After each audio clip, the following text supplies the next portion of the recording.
The following presentation is brought to you through the meaningful relationships created through NotaryStars.com. Notary Stars is the only notary training platform and resource library offering 150 plus hours of training on every aspect of a signing agent's career, including over 35 different loan products. Oh, and their loan signing agent training is available in both English and Spanish. Members of Notary Stars are definitely dedicated to signing agent excellence, together with partners like the Remote Online Notary Network, which focuses on notaries who are pioneering in remote online notary. Notary Stars strives to give you a safe place to ask questions, get answers, gain confidence in your notary career, and achieve success without over-fabricating the truths about our industry.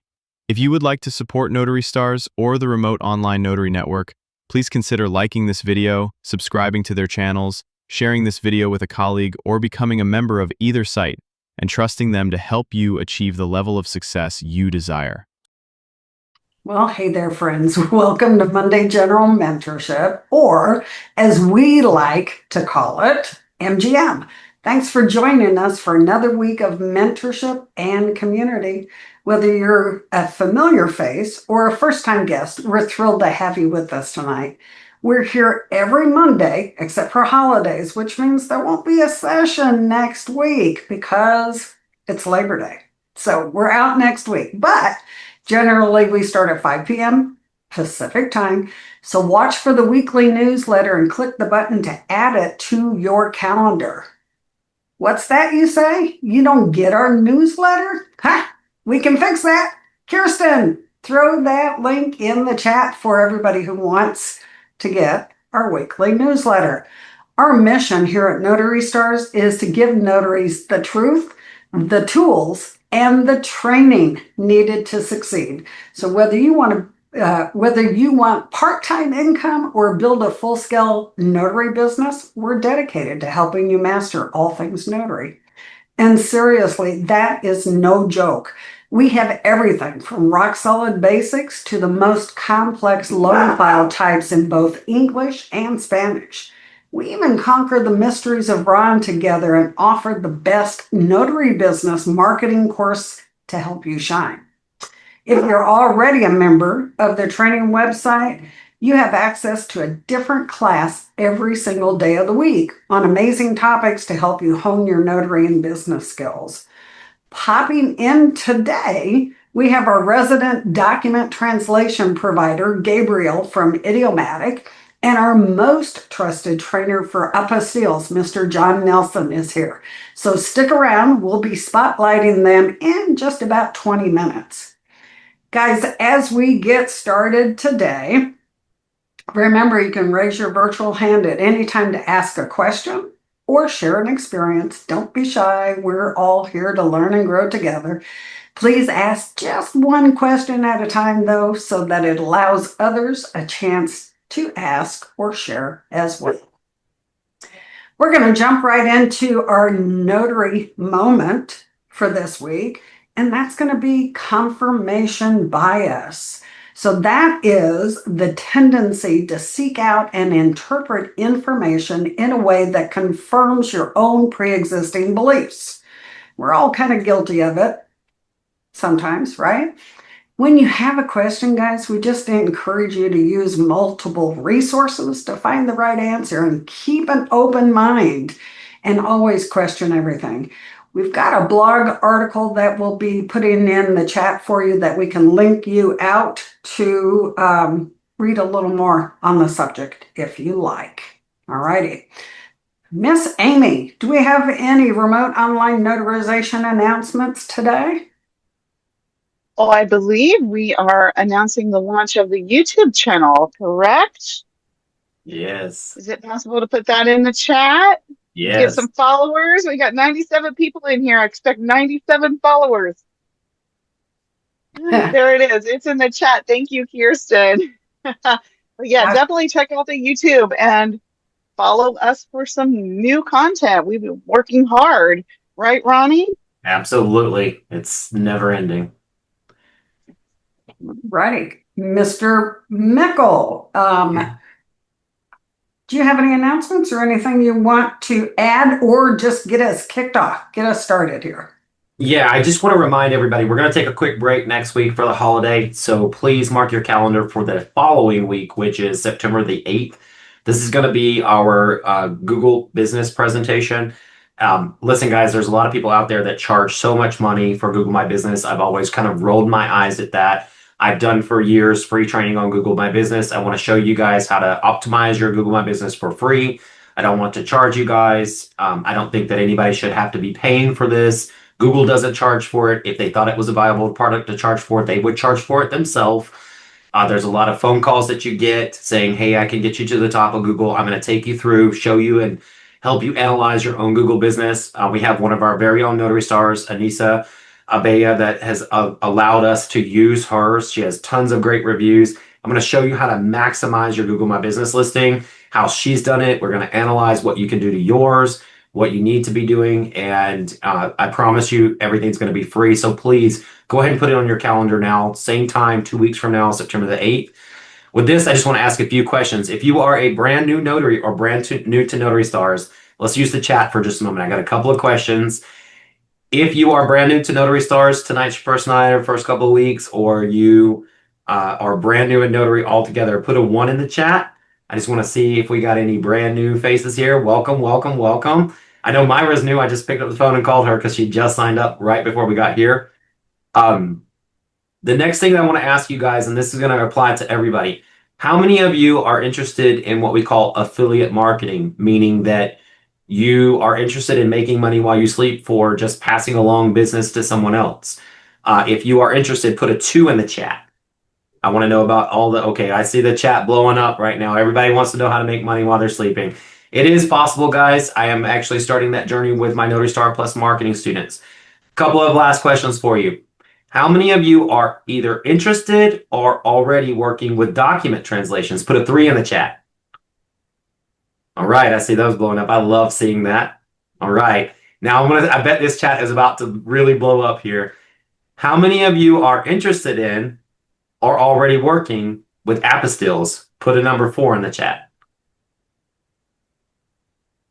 Okay, this is just beautiful because this is the perfect session for you guys tonight. Because tonight, we're really going to zero in on document translations, which I say is the gateway drug to apostilles. There's a lot to do, and we've got 2 experts here for you. But before we get to that, we're going to try to answer as many questions as we can in the next 10 minutes or so that we can dedicate the rest of the evening to learning more as we can, learning as much as we can about document translations and apostilles and how they marry together. We're going to also talk about some low-hanging fruit, which I love. I love that low-hanging fruit, and high-dollar ticket items, okay? So with that said, Miss Beth, let's go ahead and hit that. We got 1 hand raised, and let's hit the jot form as well. All righty, let's start with Miss Brenda in the gallery. If you want to unmute and ask your question. Good evening, everyone. I don't know who my question is for. It could be Beth, it could be Kristen, or it could be Amy. And Amy would be my top priority because it's a Ron that I'm dealing with. Amy, have you ever encountered a situation where somebody's ID is kind of broken, that part of it is missing, and it went through credential analysis fine? Hold on, I'm getting an example. Like this? Yeah, not with a corner like that, because I know that but one broken, would be damaged, right? But yeah, this one so had this is. I know that they'll clip the corner for you to keep one that you've renewed in another state, or but this one was the top had a snap off on it.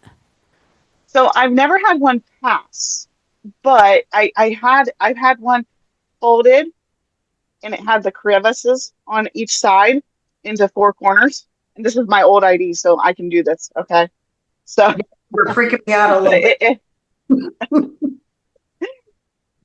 So it had all these creases in it, and it wouldn't pass. But if you have one that passes and it doesn't meet the standards that you think it should meet, you need to be telling them, we need to do this again. You need to do a different ID.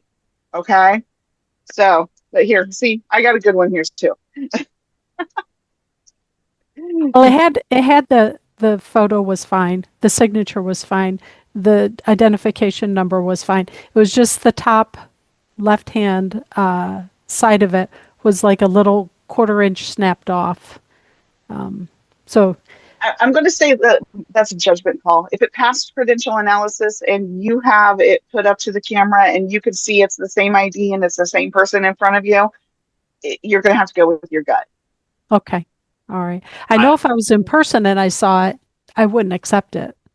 So I didn't know if having it pass credential analysis gave it an extra oomph.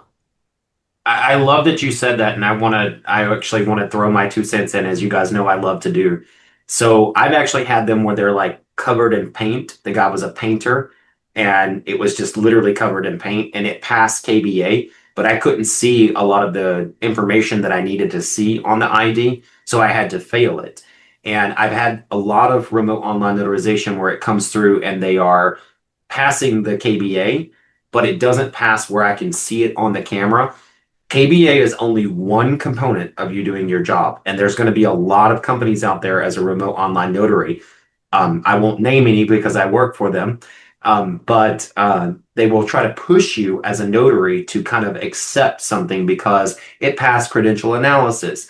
But let's all remember, we take our oaths with the Secretary of State. We do not take our oaths with the companies that we work with. We have to uphold what our state expects of us as notaries.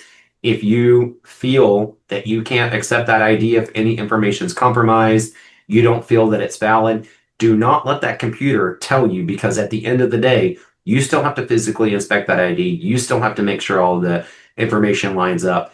They're going to hold you accountable to see if you did that on camera, if something did go wrong. So do not put a computer in front of if it could be done by a computer or an AI, we would all not have jobs right now.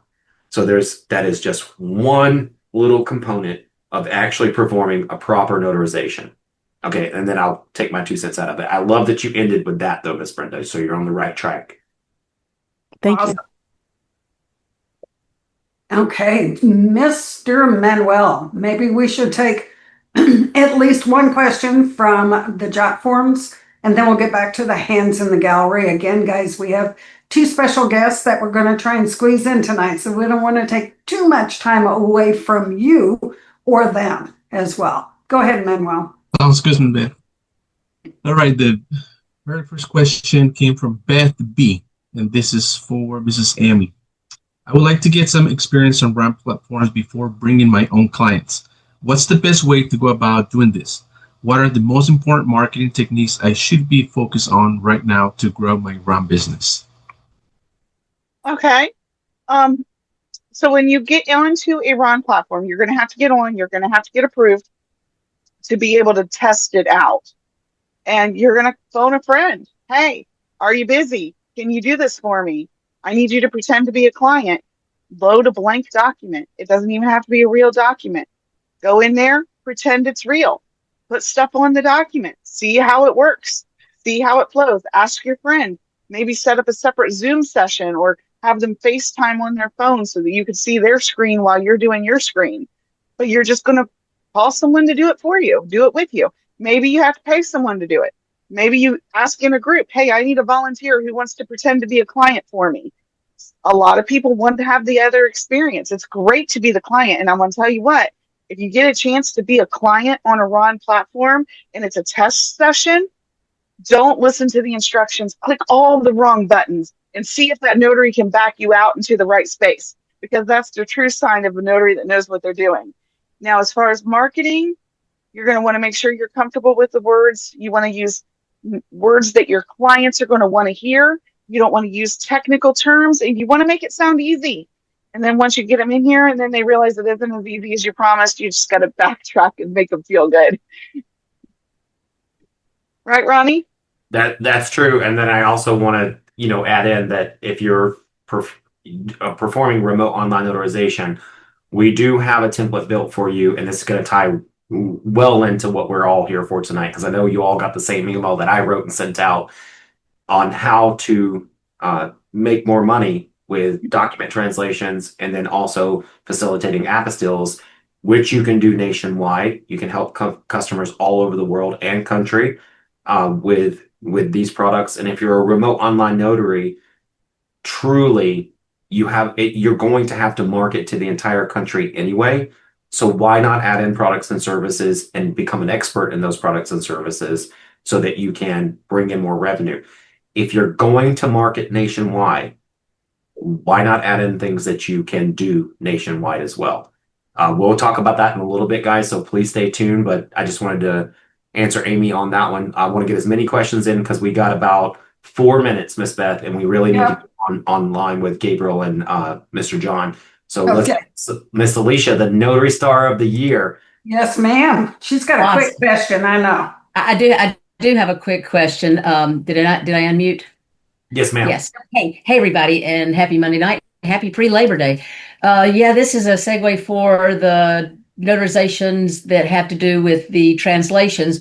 So we had a lady that wanted us to come right now to the middle school so that we could do the transcripts for her daughter, and she was going to needed it for the Dominican Republic.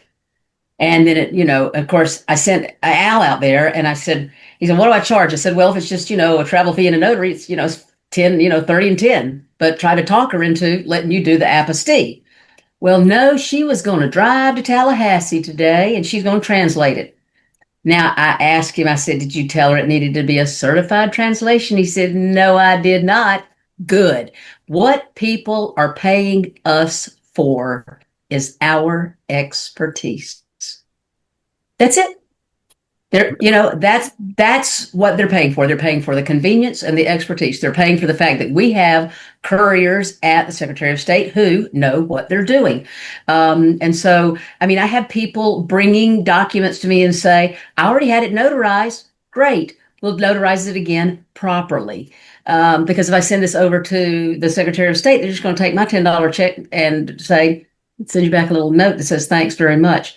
So it's just so important to get the right things in the hands of the people who can help you, which is us. We can help you.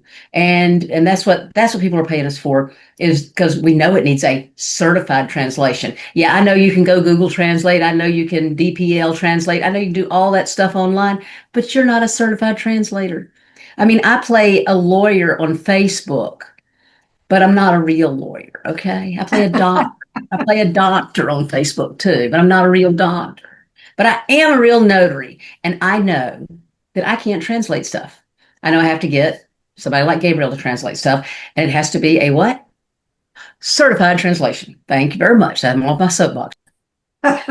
So, Miss Alicia, I want to actually just chime in on that. So, I've been looking into this, and maybe Gabriel, this will be a perfect time to segue into Gabriel. By the way, Gabriel and John now have co-host permissions to interact and everything. So one thing that I will tell you is I don't believe you have to be a certified translator, although it's preferred. Maybe Gabriel can correct me on that. Anyone can translate the documents, but then it has to be certified. So a lot of people probably don't want to take that oath swearing that it's a true and correct translation if they're not actually credentialed to do so.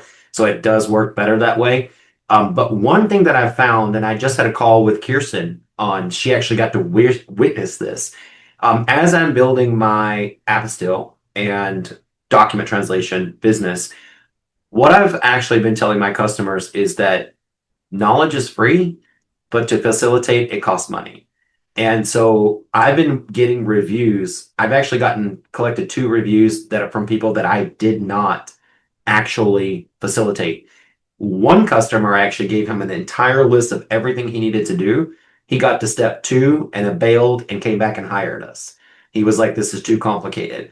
So if you're newer to building your document translation and apostille business, one thing that I will tell you is that word of mouth in any foreign language community, especially like in Israeli and Russian, I've actually found that those are really great communities. Like if you take care of one person, and Travis told me this, he said, birds of a feather flock together.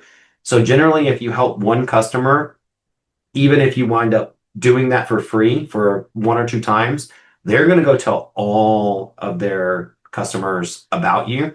So I'll let Gabriel correct me if I'm wrong on that. I do believe that you can do a document translation and not be a certified translator, but you have to be willing to take that oath. And I don't know if I'm willing to send something to the federal government that says I know for a fact this is right, unless it actually is, because I'm too pretty to go to jail and I won't survive. So with that said, let's actually ask Gabriel. Gabriel, why don't you come in and chime in on this actual topic right now? Hey, good afternoon, good evening, everybody. Thanks so much for having me on. So this is an interesting question that we get a lot. What is a certified translation, or what is a certified translator? Technically, in the US, the concept of, or at least on a government level, there's no real such thing in the US. Some countries have a test that they put on, and you go take a test. It's sponsored by the government. You pass the test, and they give you a commission, just like a notary. Spain, a lot of people in the chat tonight.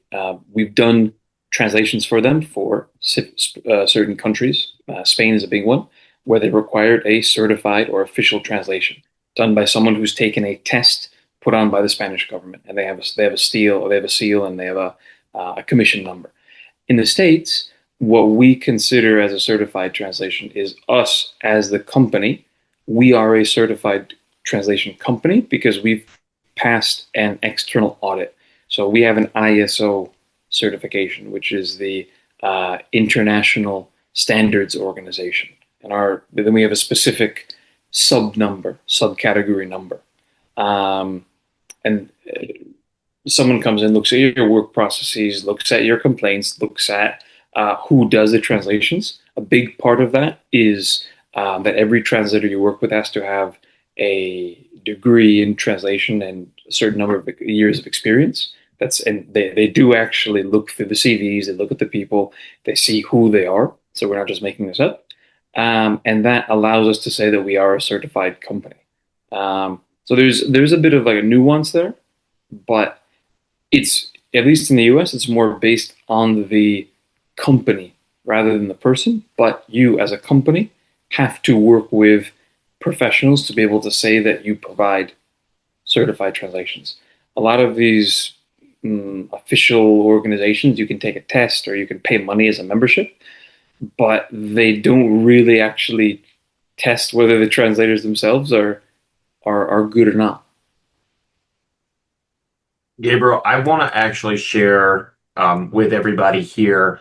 Now, I want to remind everybody, if you are working with document translation companies, and Gabriel kind of helped go over my terms and conditions a long time ago. I don't know if you remember, but I actually sent it to you and asked you if you could go over it. So, and Mr. John, if you wanted to take a look, but I will share with everybody my terms and conditions for Unlimited Ink Notary. So we decided to go with one blanket terms and conditions from everything from in-person notary to remote online notarization, anything that we're actually doing. So I'm going to actually put this in the chat for everybody. Gabriel, I just want to remind people that when you're working with third parties, that you need to actually disclose that in your terms and conditions. You can white label the services if you want to. We white label runners, we do those types of things, but you actually need to disclose that in your terms and conditions and protect yourself, that you actually told the customer, I'm hiring a third party with your money in order to make this happen. And so we decided to put this under all one blanket, because I had a terms and conditions if you wanted Apostille. I had a terms and conditions if you wanted an in-person notary. I had a terms and condition if you wanted a remote online notary. So we've actually decided to put one master terms and conditions, which I dropped into the chat for you guys. Now, here's the key. You can't copy and just change the word from Unlimited Ink to your company. You need to read them and you need to write them. And I will tell you, if you do a word count, it's not easy. It took me several weeks. The team can tell you it was like at least 2 weeks ago that I put this in and said, everybody write your parts from your area. So make sure that you are doing terms and conditions on everything that you offer and how that affects the customer. Okay. Very important information. Gabriel, I want to talk to you tonight, and Mr. John, I don't want you to feel left out because we got tons of questions for you. let's get some document translation things out of the way right here. I just want to let everybody know, my marketing students definitely know. Unlimited Ink is just really blown up with document translations and continuing to grow. Now, that prompted me to actually use my own template that I gave you guys. So we've seen a little dip, but it's coming back. Our pages are going back up there. So Gabriel, this week was a little slower so far, but the phone started ringing again today. I kind of looked at it Thursday and said, oh, maybe I shouldn't have fixed what wasn't broke, but we really wanted to get on the same template with everybody. And I know it's going to come back. I mean, you've seen what I've been able to do. But I will tell you that I'm actually thankful for the break. It's giving me time to really focus on the website and the services that I'm offering. But I told John today on a call today, I'm really interested in low-hanging fruit when it comes to document translations and Apostille at the moment. And the reason that I'm interested in low-hanging fruit is I've still not had time to take John's training, which I keep promising I'm going to buy. And I'm going to. Gabriel kind of actually is John's pusher, so to speak. I mean, I hate to use drug terms, but it is a great way to get your feet wet with Apostille and see what's available out there. And so I got more interested in Apostille, and I'm hoping to have this same call once a month with both of these gentlemen on here, because I'm going after low-hanging fruit, birth certificates, marriage license. Now my first high dollar ticket item is court documents for translation. I've been able to do a lot of apostilles out of those. Fortunately, most of them are Hague countries. But Gabriel, you have something going out on right now that I wanted you to talk about, which is a high dollar ticket item that you sent out. And I've got the email, I've got the training that you sent out, but I wanted you to tell everybody what's going on with your high dollar ticket item that they can also add into their businesses nationwide. So, Ronnie's referring to something that we've come across more and more. So, in the world of apostilles and of immigration, migration, whatever, Spain is a really big destination country right now. A lot of people are leaving the US for whatever reason, cost of living, retirement, political situations, and that. And people seem to flock to the same places. They want someplace that's safe. They want someplace that has good healthcare. They want someplace that has lower cost of living. The top destinations that, at least documents that we've seen being translated for people moving, are Spain, and another one is Portugal. There are a few others, but that's what we've seen the most. So our company, we have an office in Spain. That's where our headquarters are. So we have a lot of connections, and we've seen more and more requests for official, in this case, official certified translations for Spain, people who are moving there. So these people, they need apostilles, number one. They need their background checks. They need their birth certificates. They need their marriage certificates. They need these official translations. Now, these are people who are moving to Spain. They want to reside there. So I thought, well, we're getting all these requests more and more and more. We're getting, and also our affiliates are getting, requests at the second step of the process, of the migration or immigration process. They are getting the request when someone already knows they're moving to Spain, and they've already started working with an immigration lawyer in Spain, because those are the ones who tell you, hey, I need this document, I need this, I need that, I need the other thing. Just like with everything, could you do it yourself? Yes. But like Ronnie said, knowledge is free, but facilitating costs money. So these people hire immigration lawyers in Spain. Talking with our contacts in our network in Spain, we can do the same thing. So we work with immigration lawyers in Spain, and we're offering two main services. One is the more complete package, let's say, where basically from start to finish, we can provide an immigration service to someone. So you could promote this. And what does that mean? So you can make commission on the actual, let's say, legal consultation of what the Spanish lawyer will offer. So, I want to move to Spain because I want to retire. Okay, well, to get a retirement visa, you need this and this and this and this. They'll charge X. You get a commission of that, of course, as an affiliate, would be 20%. Most of our affiliates upcharge on the cost anyway. So it would be X plus whatever percent you want to say. And what does that also mean? These people need apostilles. These people need notarizations. These people need translations. So these are all services that you can offer to your client, which again are value added. They're high ticket item because, if you add a 15% upcharge to something that costs $4,000, $5,000, which very much could, we're talking a lot of money, plus your base commission as it is. That's one thing. That's the start to finish option. We don't have a fixed price for this. I'll just throw that out there. We kind of have to do this on a case-by-case basis, just because every case is different, but this is a service we offer. So it'll be promoting you as a notary, as an apostille agent, as a document preparation specialist, promoting that service.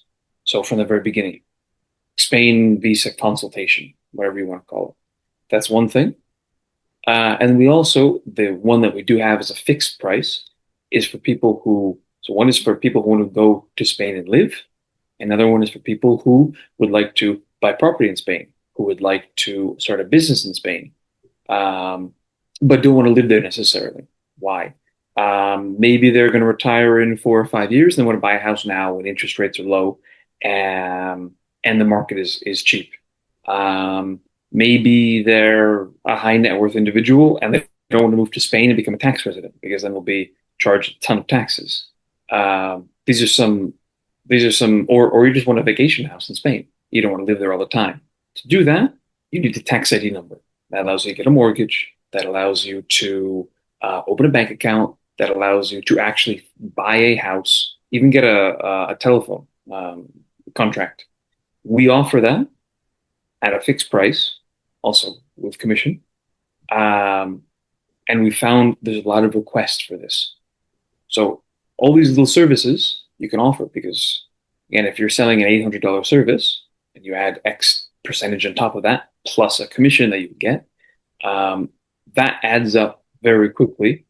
And the organization of it may not take much longer than doing an apostille. It may not take much longer than doing a notarization, the time you actually spent in setting up and speaking with a client. So if you can acquire a client and they bring you in $40 for the same amount of effort, a little bit more, and you can bring in $1,000, that's the better place to focus your energy. Gabriel, I want to share with everyone, and then I kind of want to gravitate towards some apostilles.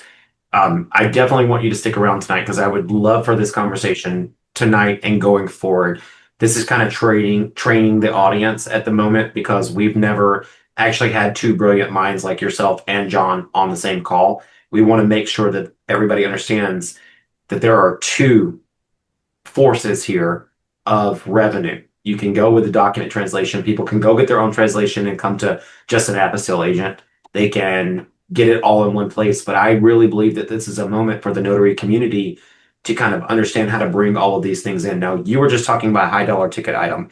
Now, I want to explain to everybody how I'm doing it, give it a brief overview, give you an introduction to what you can do with your business. So I'm going to share my screen here. Now, I actually built a separate company. I actually own the name Certified Document Translation. Can you guys believe that I actually got that name? I'm so proud that I own the domain name Certified Document Translation and filed for the company name.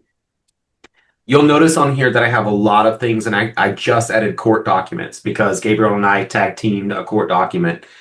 You'll see order a certified translation, and this is a massive website. In fact, to tell you how massive it is, it has 15,000 currently indexed pages across the country.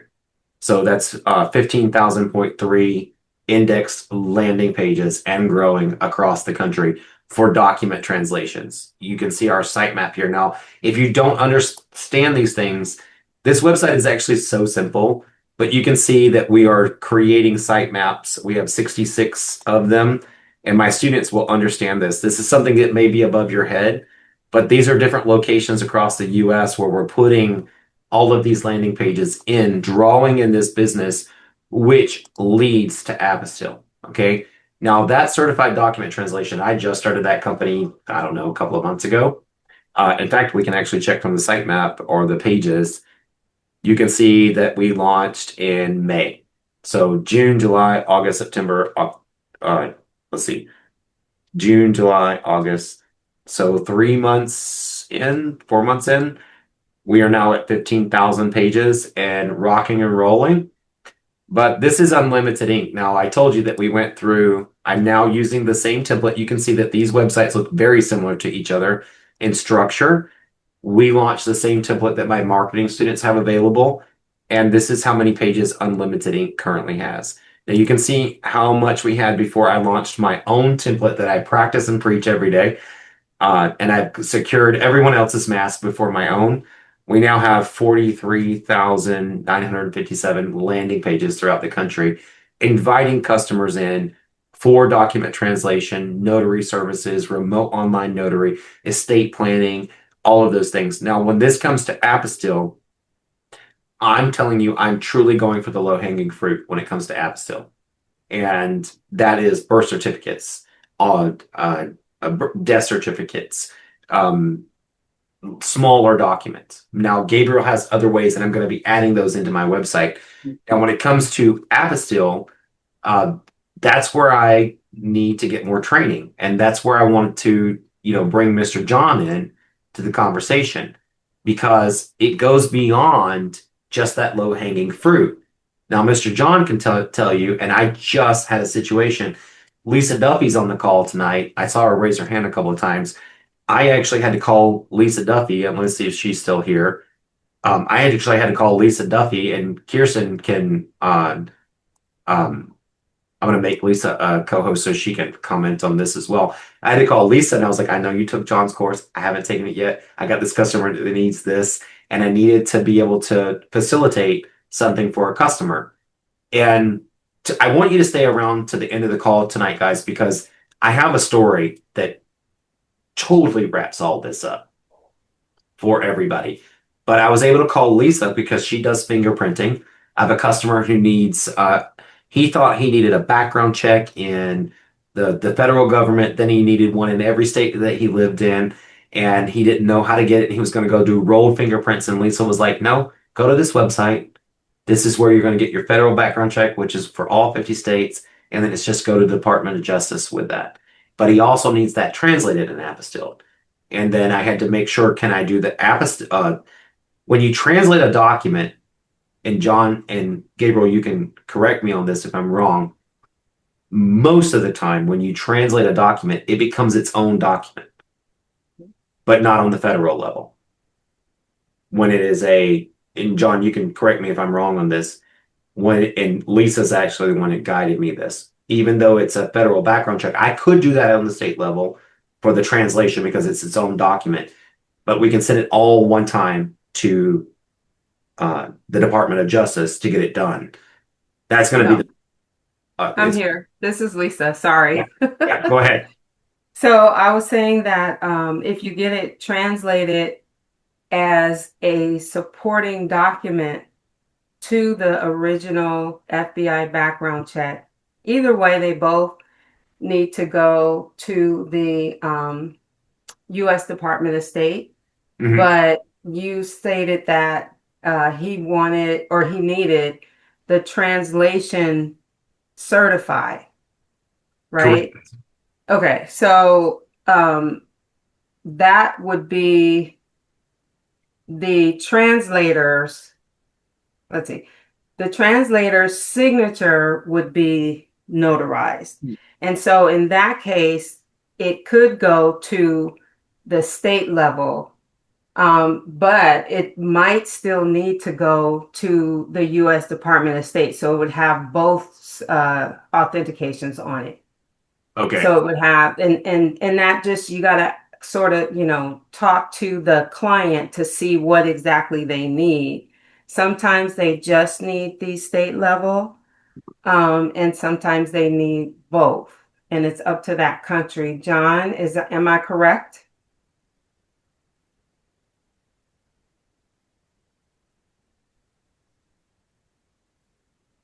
I think if you just hit the space bar, it'll unmute you there.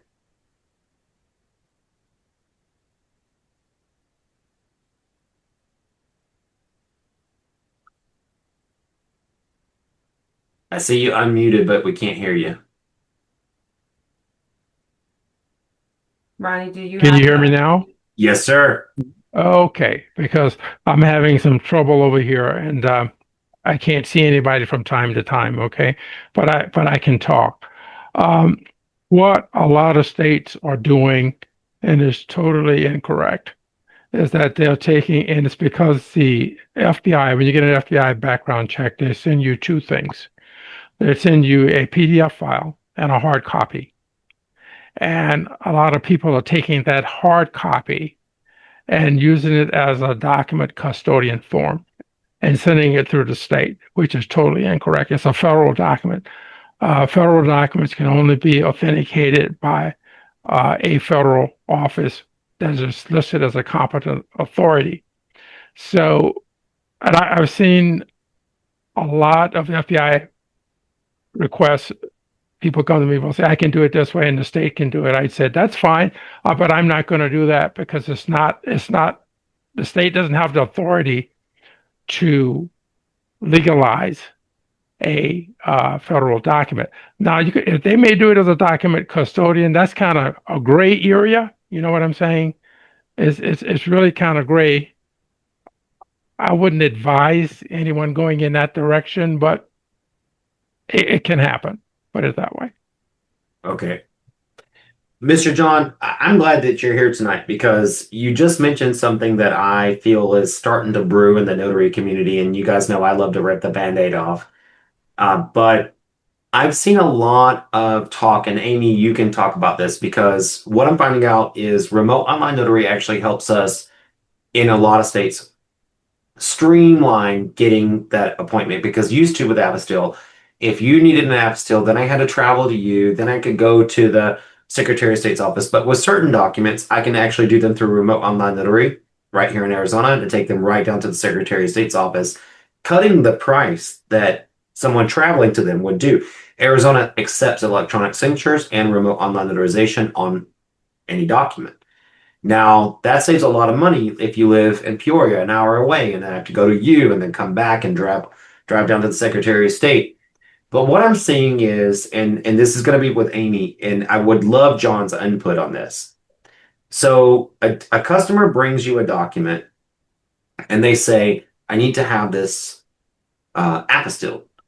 And they're saying, okay, well, what I can do is I can give you an affidavit that says you're the custodian of record, and then I can get this apostilled or e-apostilled in another state for you and charging a fee for that. Now, I'm interested in this. I want to do it too.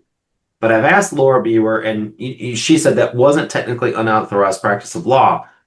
But if a document set of instructions says, I need this original apostilled, and then you slap another document of copy on top of it, aren't you doing a disservice to the customer by saying, oh, well, I could do it this way and this is a workaround? Because if it gets rejected on the other side, and a lot of our Secretary of States will just apostille, if they think it's fine, they'll apostille it. Is it unauthorized practice of law, or is it sometimes when we find workarounds, is it to our customers' benefit, number one, and number two, could it be considered unauthorized practice of law? Are you privy to all these things that they're talking about now, Mr. John? Yeah, I would say this. In the state of California, it is illegal to give legal advice as a notary public. All the words that I use there are very important. I, however, can give informative statements as an apostille agent. Mm-hmm. Are you with me? Yes. Even though I'm an apostille agent, I am a notary public. So the thing is, if it's considered legal advice, I stay away from it. If someone comes and tells me with a document, well, I need this to have this done, and I tell them this is the way that's done, and I can get that for you. Now, if they throw curveballs and give me options, if those options to me seem legal by the state of California, I don't know about everybody else, but California has some huge jail fines and jails and fines if you don't do things correctly. I try my best, Ronnie, to stay away from totally gray areas. It's just not where I tell them what I know. This is what happens. This is the way this is. Like I've turned down some FBI background reports because of that, because I noted it's a federal document. That paper document is, in fact, even though it's from a PDF, it is a quote unquote federal document, not a copy of a federal document. Does that help a little? Yeah, that does. I want to get Amy's input on this as well because I know she's very into the Ron community and the E-Appill community. So, Amy, the question, and I think that the whole community needs to hear this as well. And guys, this is not a Notary Stars answer to your problems, okay? This is actually a new evolution of what's out there available in the Apostille arena. So I want to make sure that you guys know I'm not looking for an answer right now. I've already talked to Laura, who I see she's got her hand raised. I asked John. Now I'm asking Amy. I'm asking experts in this arena about this, electronic apostille, and if we can push a workaround for clients to get something apostille. So, Amy, the question is, if a client brings you a set of instructions from another country and says, "Hey, I need these things," are you allowed as a notary to say, "Well, I can't do this, but I can do this"? What are your takes on that?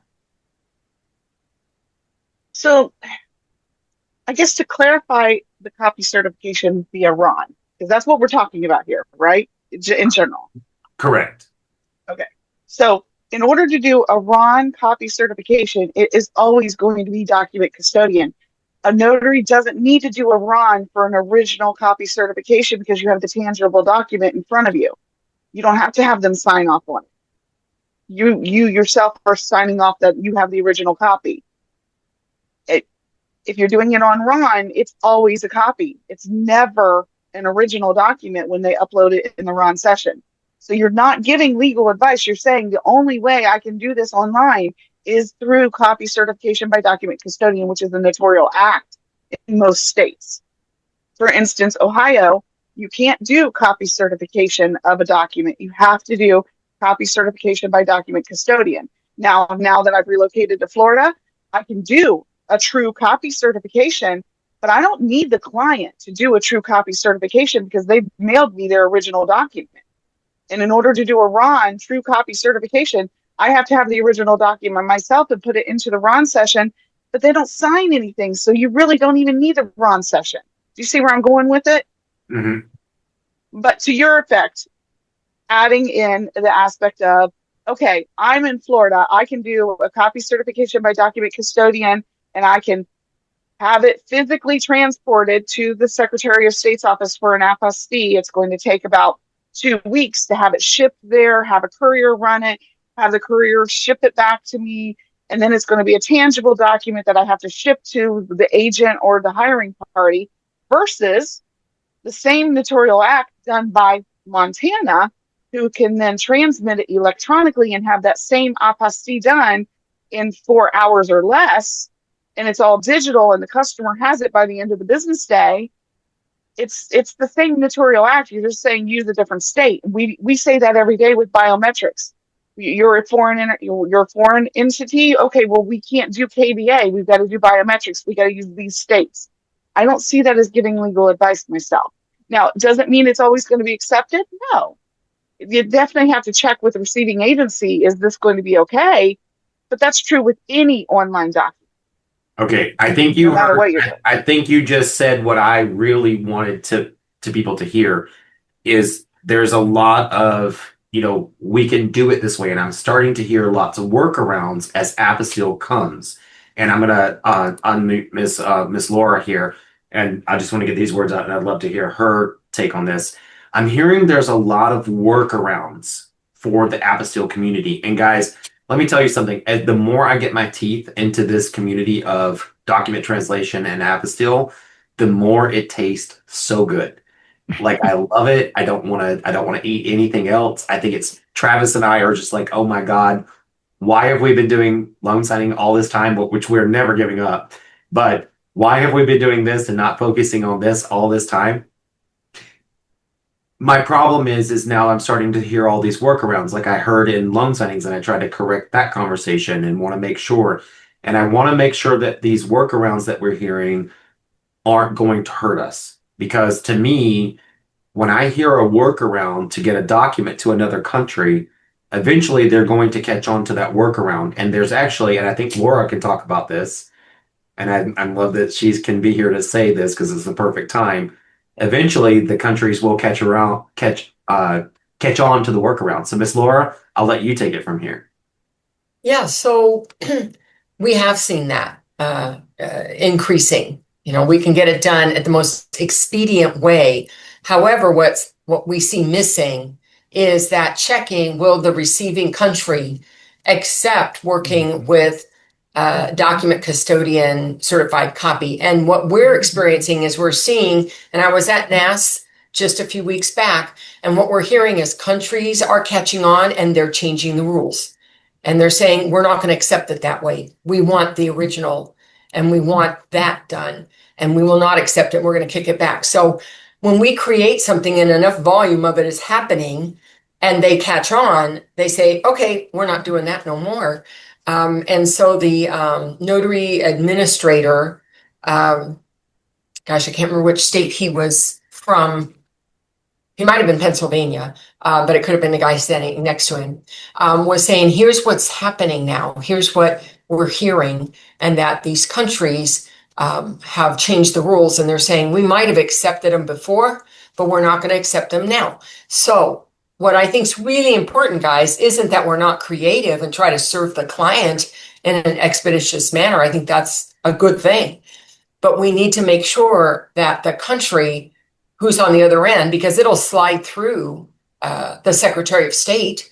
That's not the problem. They're not the receiving agency ultimately. You need to verify that the country getting it is also going to accept it. And when they change the rules, they don't always put a big announcement out there for you to say, oh yeah, we don't do it like that now. Now the person has not only spent money and time, and you have got an issue because they followed your recommendation. I could do it this way and we'll get it done faster. And faster turned out to not be better. So that's what my concern is about doing that. There you have it. Only because I heard it from several different secretaries of state at that conference. And I appreciate that, Miss Laura. And now I had a private conversation with you prior to this call last week, or sometime between that conference and now. I remember I was in a 7-Eleven while we were having that conversation. Guys, I just want to let you know that the reason that we're bringing this up is because it's kind of like cutting corners as a loan signing agent. When you start to cut corners in something that you can offer customers, it becomes a bad habit. And so we probably need to analyze everything that we do, not just loan signings. We know we can get in trouble for cutting corners with loan signings, but now we're all moving into all these different sectors of business that we can do, and cutting corners, probably not the best idea for us when it comes to, Apostille. We're not talking about low cost. You mess up a loan signing, you might be on the hook for $150 to $200. You mess up an Apostille, you could be on the hook for hundreds or upwards of $1,000 to $2,000. You do not want to make executive decisions if you're not an executive. Do it the right way. Mr. John, you got something you want to say about that? Yeah, I just wanted to add, I'm so glad that Laura said what she did. There are 3 must-dos in Apostille. Number 1, never violate the notary laws of your state. That trumps everything that you're going to do, okay? That's a no-no. The second thing is that, which she pointed out so beautifully, it doesn't make any difference if we do it all right and they won't accept it. So what the client is expecting to accept, that's good. And we need to know that, though, as an apostille agent. There'll be times that people say, and I need to do this and I need to have this. And I just ask a question. this is an English speaking country. It's a hey, why do you need a translation? And a lot of times they will say, well, the guy who's helping me said, and just ask. I said, well, let's ask the question and say, hey, country, and that's not giving legal advice. That's just that act. If I say, hey, country, do I still need to have it, translated? Those are things like that. I just went, Laura, thank you. You did that so beautifully. My goodness. I just wanted to share a little bit with it. That's that. Thank you. Thank you. Thank you. Thanks, everybody. So listen, guys, we have about 4 minutes left, which means we have to kind of get through closing out the night. I don't want to cut anybody off. Miss Lisa, you got your hand raised there. I'd love to hear from you. You're the only hand raised. I did see one more, but it went away. I'd love to hear from you. What's that? It was Brenda. Okay. I'd love to hear from you, Miss Lisa. And then, guys, please stick around because I have a wonderful story about this whole conversation tonight. And then we'll close it out. Miss Lisa, go ahead with what you wanted to add in. Yeah, I just wanted to say to everybody that, I understand that we want to do right by our clients and do what's best for them, but you have to remember that most of the time, at least I'll speak for myself, most of my clients have procrastinated on the apostille process because they don't know what it is. They don't know who does it. And by the time they research and find one of us, they've sat on it for such a long time that sometimes they have a deadline. And, the workaround that you may do, if it causes a rejection, you may be costing them a deadline for claiming an inheritance, or they've already put a down payment on their new house or condo in Portugal, and they have a deadline to get everything finished. Like, the apostille process comes with a deadline for most people, and you really want to take that into consideration when you're trying to help your client, and just be honest with them on the timeline instead of trying to figure out a workaround, because like everyone said, these workarounds may get rejected in that country. And so you don't want to be responsible for them messing up their business, whatever it is. Thank you, Miss Lisa. Now, guys, we've got to wrap this up for tonight. So I just want to remind you of a couple of things. I'm going to tell you a wonderful story that can apply to all of us right here and right now. So first of all, we have Gabriel from Idiomatic. Kirsten, if you can make sure to post that into the chat, how they can communicate with Gabriel, get started with document translations. Now, I'm going to say this, no offense to you, Gabriel, but when you're ready to market those document translations, come see me, because I will help you market those nationwide. Gabriel does well for his own business, but he teaches you what you can actually do with document translations. I teach you how to get it out to the masses. Okay. John Nelson, same thing.